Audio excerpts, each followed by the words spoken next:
Ipinasara na ng Department of Migrant Workers ang isang travel agency na illegal na nangre-recruit matapos maningil ng placement fee sa mga naghahanap ng trabaho.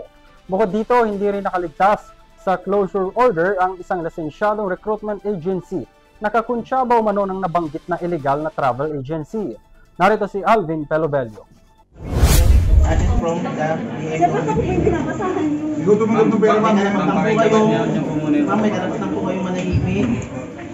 May karapatan din po kayong sa sarili niyong abogado. Kung wala kayong kakayahan, maglagay ng dokumento. Wala nang nagawa ang empleyadong ito ng Raven Air Travel Tours and Consultancy sa Ermita, Manila matapos arestuhin ng mga otoridad dahil sangkot sa illegal na pangre-recruit ng mga Pilipinong nais magtrabaho abroad.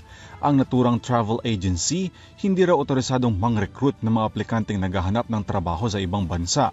Sa loob ng ilang buwan, minanmanan umano ng mga tauhan ng Department of Migrant Workers Anti-Illegal Recruitment and Trafficking in Persons Program ang naturang travel agency.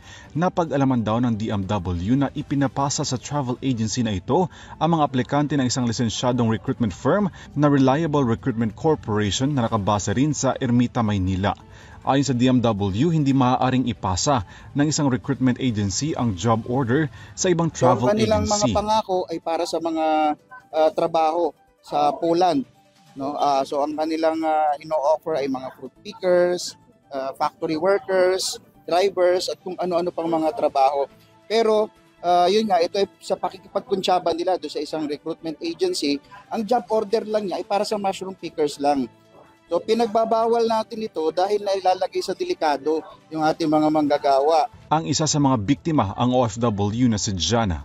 Mula taong 2012 pa raw siya nagpabalik-balik sa ibang bansa para maghanap buhay at ngayon susubukan daw sana niyang mag-apply ng trabaho sa Poland. Pero umabot na sa 200,000 pesos ang placement fee na naibayad niya sa recruitment agency para sa mga dokumento, bagay na labag sa mandato ng DMW. Katay-up daw nila ito.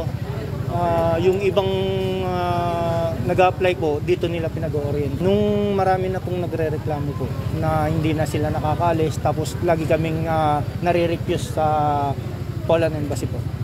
Ang hirap po nun, bago ka makapasok sa BLS sa Makati, kailangan mong magbayad ng setter, yung pang slot po, online po. Bali, ang presyo rin po nun is nasa 28,000 din po. So magkano po lahat yung research? Mga nasa 200,000 na rin po naubos ko. Tinipod mo yun as OFW? Sinanla ko po yung lupang kinatitirikan ng aming bahay po para lang po mag-process sana sa naloko na po wala na po tayong magagawa. Sa pamamagitan ng entrapment operations na bunga ng surveillance, napatunayan na naniningil ng labis-labis na placement fee ang nasabing recruitment agency. Kaya naman ipinasara ng DMW at ng mga otoridad ang dalawang kumpanya sa bisa ng closure order. Tayo po ay nag-conduct ng entrapment operations at pareho pong successful yun. And yung ating surveillance ay nag-positive po. So ngayon nag-set po tayo ng entrapment operation at luckily tinanggap nung kahera nila yung pera natin na hinihingi nila na 70,000 pesos. Kaya po nag-push through yung ating entrapment operation. Aabot daw sa 90,000 pesos na sweldo ang pangako sa mga Pilipinong aplikante at ang trabahong alok nasa sektor ng agrikultura sa Poland. Pero walang job order, ibig sabihin walang tiyak na trabahong nag-aantay sa mga aplikante. Hindi tayo sigurado kung protektado talaga yung pupuntahan nila.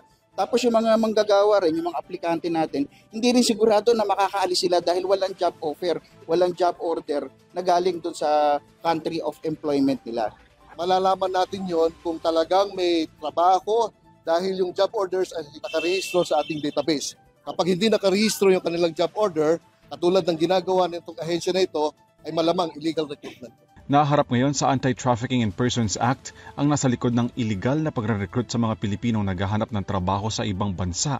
Pinag-aaralan din daw ng departamento kung kakasuhan ba ng estafa ang mga sangkot sa illegal recruitment sakaling mapatunayang tumatanggap ng bayad mula sa mga aplikante. Para sa EuroTV News, Alvin Pelobello sumasaludo sa bawat Pilipino.